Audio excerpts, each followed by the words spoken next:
એક જાહેરાત છે. આજના 77મા પ્રજાસત્તાક પર્વના મુખ્ય મહેમાન શ્રી બાબુભાઈ મગનભાઈ પટેલ, જેમના તરફથી દર વર્ષે શૈક્ષણિક સહાય પેટે 1000 રૂપિયા શાળામાં ભેટ મળે છે. ખૂબ ખૂબ ધન્યવાદ.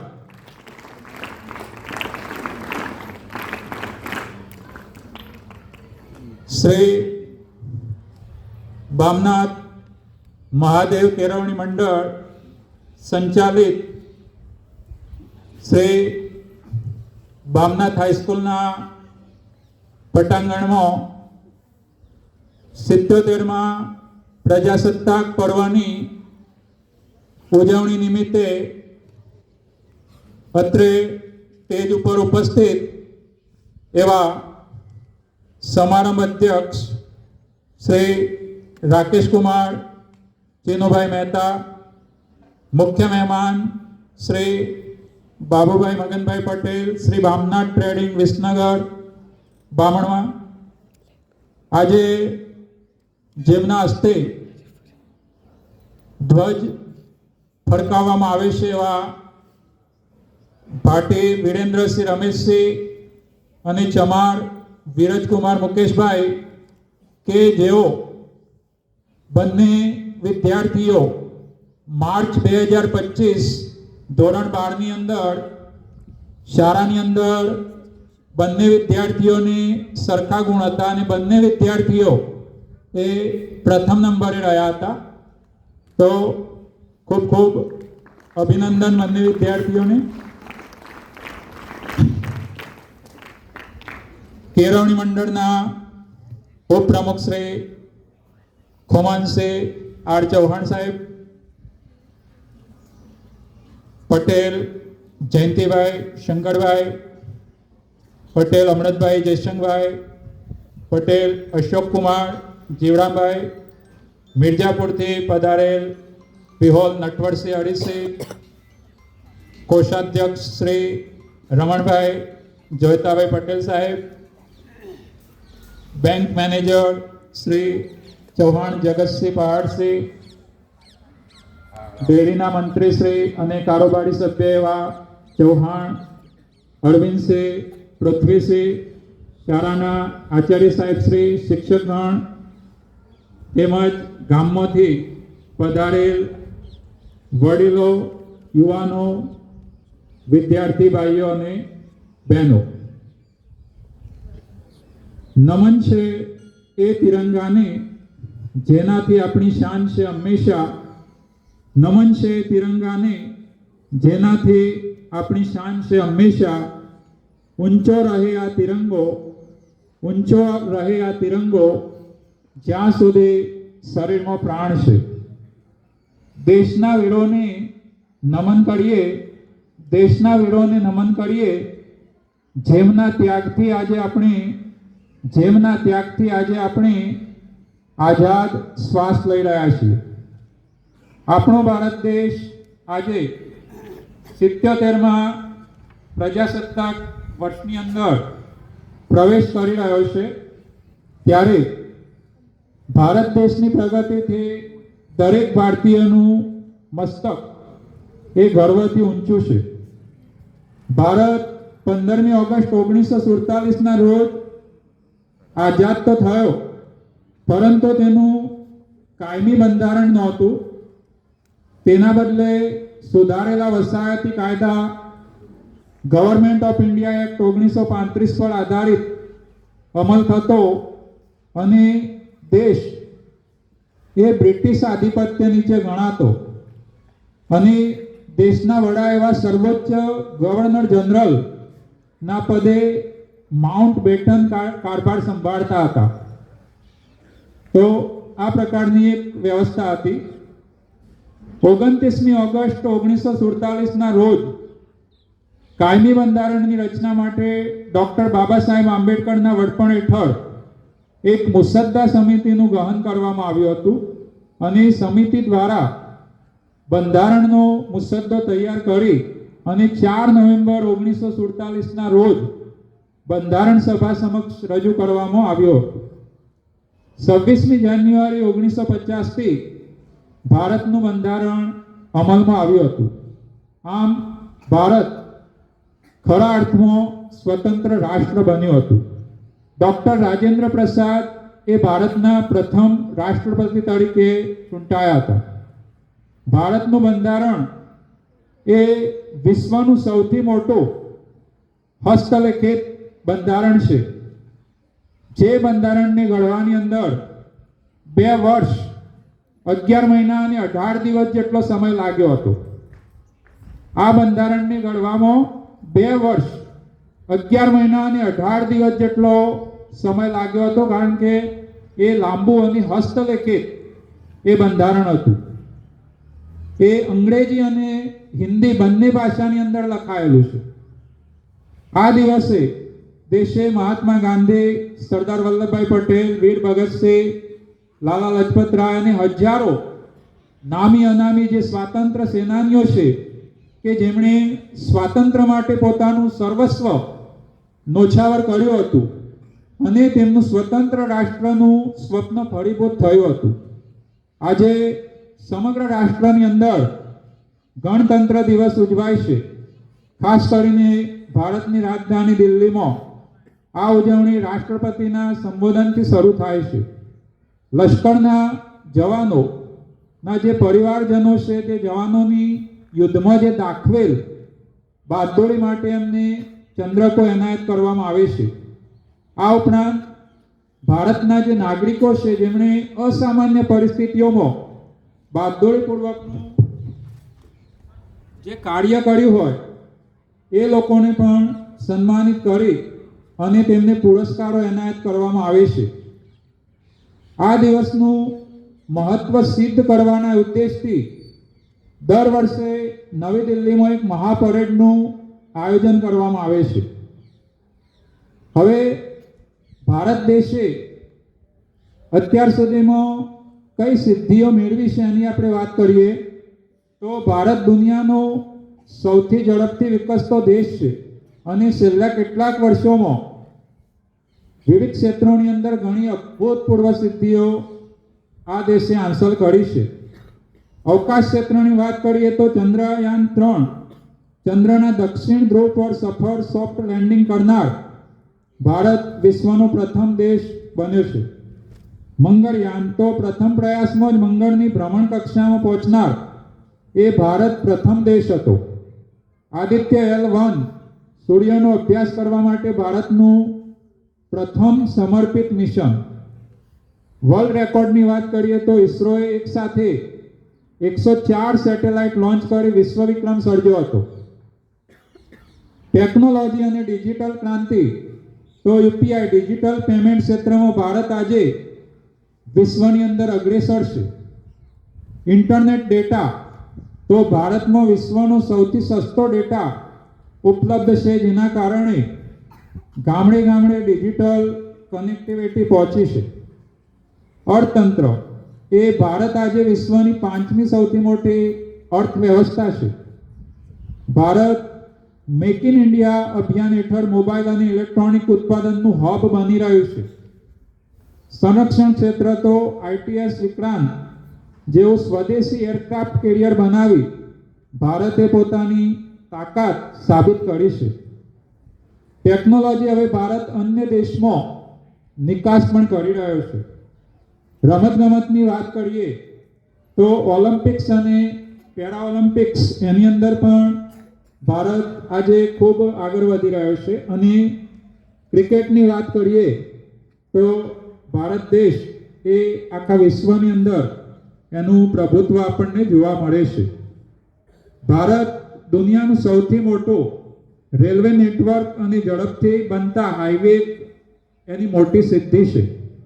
સ્ટેચ્યુ ઓફ યુનિટી જે ઘણા બધાએ જોયેલી હશે તો દુનિયાની સૌથી ઊંચી પ્રતિમા ગુજરાતમાં આવેલી છે, જે ભારતની એન્જિનિયરિંગ શક્તિનું પ્રતીક છે. શિક્ષણ, સ્વાસ્થ્ય અને વિજ્ઞાનની અંદર પણ આ દેશ ખૂબ આગળ વધી રહ્યો છે. કોઈ પણ દેશની જે પ્રગતિ છે એનો આધાર તે દેશની રાષ્ટ્રીય એકતા અને અખંડિતતા પર રહેલો છે. આપણા દેશમાં વિવિધ ધર્મ, કોમ અને જાતિના લોકો રહે છે. તેઓની ભાષા, આહાર, રીત રિવાજો વગેરેમાં અપાર ભિન્નતા રહેલી છે. સતો આપણા દેશની એકતા અને અખંડિતતાને ક્યારેય આંચ આવી નથી. ભારતીય સંસ્કૃતિનું આ એક વિશિષ્ટ લક્ષણ છે. છેલ્લા કેટલાક વર્ષોથી કોમવાદ, ભાષાવાદ અને પ્રાંતવાદ આપણા દેશની એકતા અને અખંડિતતાને નુકસાન કરતા પરિબળો માથું ઉંચકી રહ્યા છે. દેશમાં અવારનવાર ધર્મ કે સંપ્રદાયને નામે તોફાનો ફાટી નીકળે છે. રાજ્યોની સીમાના પ્રશ્ને વિખવાદો ઊભા થાય છે. નદીઓના પાણીની વહેંચણીની બાબતે કે કુદરતી સંપત્તિની વપરાશની બાબતે વિવાદો પણ થયા કરે છે. રાષ્ટ્રીય એકતા અને અખંડિતતા કાયમ જળવાઈ રહે તે માટે આપણે સક્રિય પ્રયત્નો કરવા પડશે. ધર્મ કે કોમના નામે પ્રજાને જે ભડકાવનારા તત્વો છે એમને ખુલ્લા પાડવા પડશે. આપણે આવા તત્વોનો બહિષ્કાર કરવો પડશે. જનતામાં એવી સમજ દ્રઢ હોવી જોઈએ કે રાજ્યો અને જિલ્લાઓની રચના એ વહીવટી સરળતાને ધ્યાનમાં રાખીને કરવામાં આવી છે, પરંતુ ભારતની સંપત્તિ એ કોઈ રાજ્યની કે કોઈ એક જિલ્લાની નથી, તે સમગ્ર દેશની છે. આજે ભારત દેશ સામે ઘણા બધા વિકાસની સાથે સાથે પડકારો પણ છે. જેની વાત કરીએ તો બેરોજગારી, મોંઘવારી, આર્થિક અસમાનતા પણ વધતી જાય છે. અમીર બનતો જાય છે અને ગરીબ વ્યક્તિ એ ગરીબ બનતો જાય છે. વસ્તી વધારો, જ્ઞાતિવાદ, સાંપ્રદાયિકતા, ગ્લોબલ ચેન્જિંગ જે હવામાન પરિવર્તન છે, પ્રદૂષણનો પ્રશ્ન છે, સાયબર સિક્યોરિટી. અત્યારે જેટલી ટેકનોલોજી વધી છે એટલા સાયબર ફ્રોડ, સાયબર ગુનાઓ પણ સાથે સાથે વધતા જાય છે. સરહદી સુરક્ષાનો પ્રશ્ન છે, ભ્રષ્ટાચાર, આતંકવાદ. પછી એક બીજી પણ વાત છે કે ભારત દેશનું જે બુદ્ધિધન છે, જે હોશિયાર લોકો છે, એમને અહીંયા યોગ્ય નોકરીની તક અને વળતર ન મળતું હોવાથી તેઓ વિદેશ તરફ જાય છે. તો એમને પણ આપણે વિદેશ જતા રોકવાની તાતી જરૂર છે. હવે આ માટે શું કરી શકાય? તો એવું કહેવાય છે કે ભાઈ વિશ્વની અંદર ભારત એ સૌથી વધુ યુવાનો છે ધરાવતો દેશ છે. હવે યુવાનું આપણે ઉલટું કરીએ તો વાયુ એવું બને છે. તો જે વાયુ છે એ એવો છે કે એની ઝડપ ખૂબ હોય છે, એની ગતિ અને શક્તિ પણ એની અંદર હોય છે. તો આની અંદર જો યુવાનો પોતાનું યોગદાન આપે તો આપણે ચોક્કસ ભારત દેશના વિકાસની અંદર આગળ વધી શકીએ. તો એની અંદર માત્ર યુવાનો ડિગ્રી ન મેળવતો આધુનિક ટેકનોલોજી, આર્ટિફિશિયલ ઇન્ટેલિજન્સ અને જે નવા કૌશલ્યો છે, નવી આવડતો છે, એ જો શીખે તો એમના માટે ખૂબ ઉપયોગી થશે. આત્મનિર્ભર ભારત સ્ટાર્ટઅપ યુવાનો હવે નોકરી માત્ર શોધવા કરતો નોકરી આપનાર વ્યક્તિ પણ બની શકે છે. પોતાનો પણ બિઝનેસ એ કરી શકે છે. ખેતી, ટેકનોલોજી અને સ્થાનિક ઉદ્યોગોમાં નવા ઇનોવેશન્સ લાવીને દેશના અર્થતંત્રને મજબૂત બનાવી શકે છે. સામાજિક જાગૃતિ, તો કુરિવાજો, ભ્રષ્ટાચાર અને વ્યસનો સામે યુવાનો અવાજ પણ ઉઠાવી શકે છે. અને જે સોશિયલ મીડિયા છે એનો બિનજરૂરી ઉપયોગ કર્યા સિવાય, અફવાઓ ફેલાવ્યા સિવાય જે સાચી માહિતી છે એ જનજાગૃતિ માટે એનો ઉપયોગ કરી શકાય. પર્યાવરણની જાળવણી, તો અત્યારે આપણે સતત જોતા હોઈએ છીએ કે ભાઈ હવામાનની અંદર ફેરફારો થાય છે, તો આપણે પર્યાવરણનું પણ સાથે સાથે જતન કરવું પડશે. તો એના માટે વૃક્ષારોપણ આપણે કરી શકીએ. અમારી શાળાની અંદર તો મારો જન્મદિવસ અને મારું વૃક્ષ વાવવાનો એક પ્રોજેક્ટ ચાલી રહ્યો છે. વિદ્યાર્થીઓ પોતાના જન્મદિવસના દિવસે એ વૃક્ષારોપણ માટે શાળાની અંદર ભેટ પણ આપે છે. તો પોતાના જન્મદિવસે આપણે એક વૃક્ષ જો વાવીએ તો પણ પર્યાવરણ માટે એક મોટી બાબત ગણાશે. પ્લાસ્ટિક મુક્ત ભારત, સિંગલ યુઝ પ્લાસ્ટિકનો ઉપયોગ બંધ કરીને આપણે લોકોને જાગૃત કરી શકીએ. પાણીનો બચાવ, તો આવનારા સમયની અંદર પાણી જે છે એનો જો આપણે અત્યારથી જ એની બચત નહીં કરીએ તો કદાચ પાણી માટે વિકટ પરિસ્થિતિ આવી શકે. તો પાણીનો બચાવ કરીએ. જળ સંરક્ષણ માટે ગામ અને શહેરોની અંદર જાગૃતિ ફેલાવી શકાય. સ્વચ્છતા અભિયાન, તો આપણે આપણો ઘર, મોહલ્લો, ગામ અને જો આપણાથી બની શકે તો આપણાથી શરૂઆત કરીને જો સ્વચ્છતા જાળવીશું તો પણ એ દેશ માટે એક મોટામાં મોટું યોગદાન ગણાશે. મતદાન અને નાગરિક ફરજ, તો આપણે જો દેશની લોકશાહીને મજબૂત કરવી હશે તો આપણે પોતે પણ મતદાન કરવું પડશે અને અન્ય વ્યક્તિઓને મતદાન કરવા માટે પ્રેરિત કરવા પડશે. આપણે બંધારણની અંદર આપણા હક વિશે પણ વાત છે, પણ સાથે સાથે આપણે જેટલા હક પ્રત્યે સભાન હોઈએ એટલા જ આપણે આપણી ફરજો પ્રત્યે પણ સભાન બનવાનું છે અને એક જવાબદાર આપણે નાગરિક બનવાનું છે.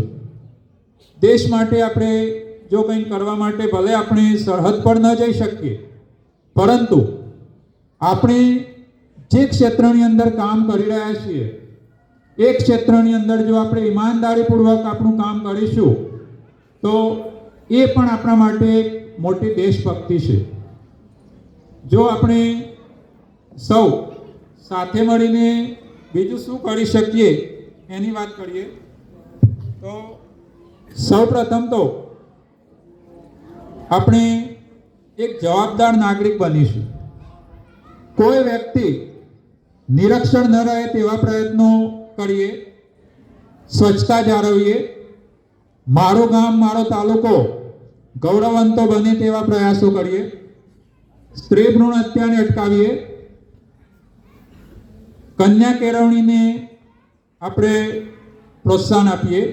સમાજમાં ફેલાતા જે અંધવિશ્વાસ છે એને અટકાવીએ. આપણા જે સાંસ્કૃતિક વિરાસત છે એનું જતન કરીએ. જાહેર સંપત્તિનું જતન કરીએ. સ્વદેશી વસ્તુઓને અપનાવીએ. રાષ્ટ્રભાષાનું સન્માન કરીએ. શહીદોએ વહોરેલી શહીદી બલિદાનને યાદ કરીએ. રાષ્ટ્રના વિકાસમાં સમયદાન આપીએ. વિદેશી પ્રવાસીઓ જે આપણા ત્યાં આવે એમનો આપણે સત્કાર કરીએ. ભારતની જે પ્રજા છે અને ઈશ્વરમાં અતૂટ શ્રદ્ધા છે, તો આપણા સૌના નિષ્ઠાપૂર્વકના પ્રયત્નોમાં ઈશ્વર ચોક્કસ સહાય કરશે. ના પૂછો જમાને से कि क्या हमारी कहानी है, ना पूछो जमाने से कि क्या हमारी कहानी है, हमारी पहचान तो यही है कि हम हिंदुस्तानी हैं, हमारी पहचान तो यही है कि हम हिंदुस्तानी हैं. तो આપણે જો સાચા અર્થમાં આ 77મો પ્રજાસત્તાક દિન ઉજવવો હશે અને જો ભારતને વિશ્વગુરુ બનાવવું હશે તો આપણે દેશના એક જવાબદાર નાગરિક બનવાની જરૂર છે. અસ્તુ. જય ભારત, જય હિન્દ.